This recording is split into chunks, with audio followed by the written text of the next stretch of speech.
when did you start social media? Did you start right away?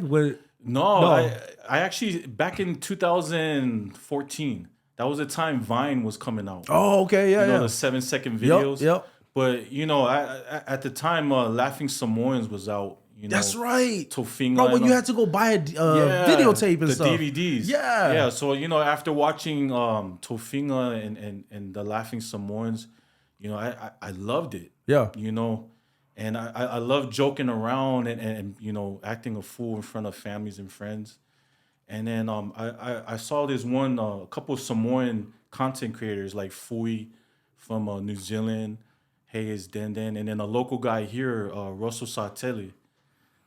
Yes. Okay. Yeah. So I saw Russell doing videos on Vine, and man, it just blew my mind. Like it's funny, like how a guy, if you can make somebody laugh within that 7 seconds, that punchline at the end is what gets all the audience. Yeah.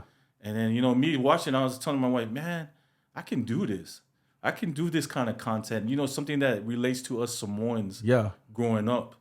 So I just started doing videos where us Samoans that can relate to growing up as a Samoan kid in a household. Mainly, a lot of my videos are like dad and son skits. Because dealing with our dads growing up. So I do a lot of videos that us polys can relate to growing up, and whatever's trending Samoan wise, that's what I do. But I've been doing it since then, and that's crazy. I guess it just caught on. Yeah, and so like, when did you feel like you started coming out of your shell though? Because you said you were kind of shy growing up. Yeah, it's actually from just doing those videos. So, you saw those videos first. I saw those videos, and I was like, I gotta try this. Yeah, the Vine, it just blew up. It came out of nowhere, and then Instagram came, where it became like a 15-second video, and then 30 seconds into a minute. Now you can go longer than a minute, and then like I said, just doing that, and it just felt like every time I made a video, it just brought me more and more out of my shell,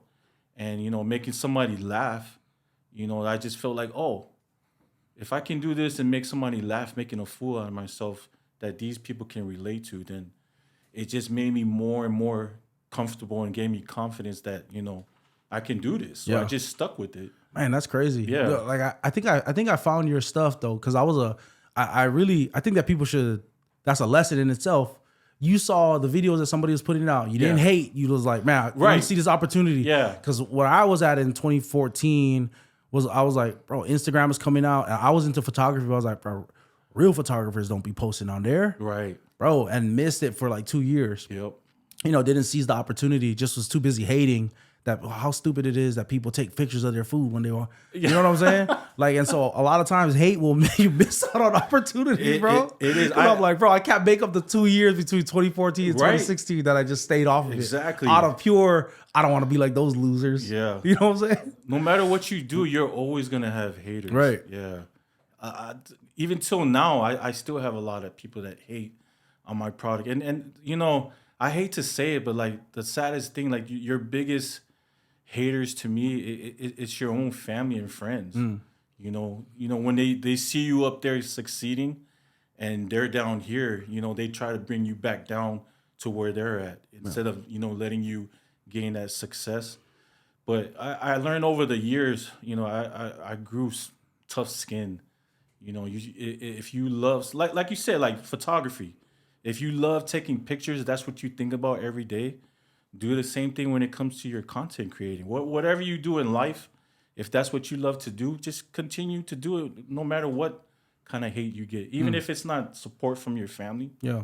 Just keep pushing. I mean, because that's a God-given talent that God blessed me and you with, right? Mm-hmm. So if I feel like content creating is my talent that God blessed me with, then I'm gonna keep fulfilling that. Yeah. Yeah. So, man, so you got hate from your family? You don't even drop any names, but that's how like you felt like that was what was going on. I do, because a lot of times I don't see that that support or like even if somebody that does the is your family, they don't like your post. Yeah, you know what I mean. Yeah, I feel that. A lot. It's crazy because a lot of people that support and love your work are complete strangers. Mm-hmm, mm-hmm. You don't even know this person. Yeah. But then when you see your family, they don't like your stuff. They're not as excited about about the wins you're having. Exactly. Well, I think about like I always think about that. Like that passage. My dad used to tell me about this all the time. We talked about off show too. And my dad was always starting businesses, always trying stuff, bro. Made us stand on the street and sell T-shirts, or we was always selling T-shirts or shave ice or something. My dad was always trying to do something. Right. But one of the things that it always stuck with me, my dad taught me was when Jesus, not saying we're Jesus, but Jesus, it says about him in the New Testament, a prophet has no honor in his hometown. That Jesus wasn't even loved by his family. He wasn't even liked by his family. They thought he was crazy, right? They were like, hey, Mary, go get your kids, right? So they had to send the brothers in because Jesus was teaching the crowds, and they were all angry at him. And I look at that and go like, man, Jesus did that. And so at the same time, like he loved his family too. He loved them through that. And so, and you see that because his brothers, right, Jude and James, they were his brothers. They ended up writing scripture.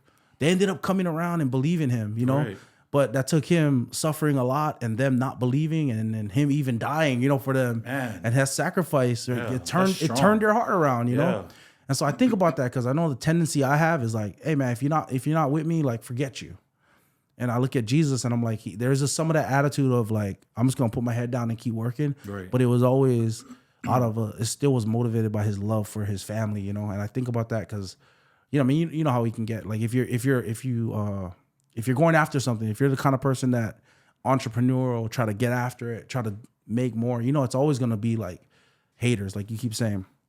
And at the same time, like I look at Jesus, how he dealt with the hate, how he dealt with the unbelief and the lack of support was, I'm gonna go to this cross. I'm gonna lay my life down for you. Wow. And I'm gonna die for you. And because Jesus did that for us, I'm like, man, I gotta be able to do that for the people that I feel like aren't as supportive, the people that they don't have my back, the people that you thought, man, I thought you would be with me. You got a lot more things negative to say than positive, Yep. Not that you have to agree with everything I do, but not everything just has to be hate, you know?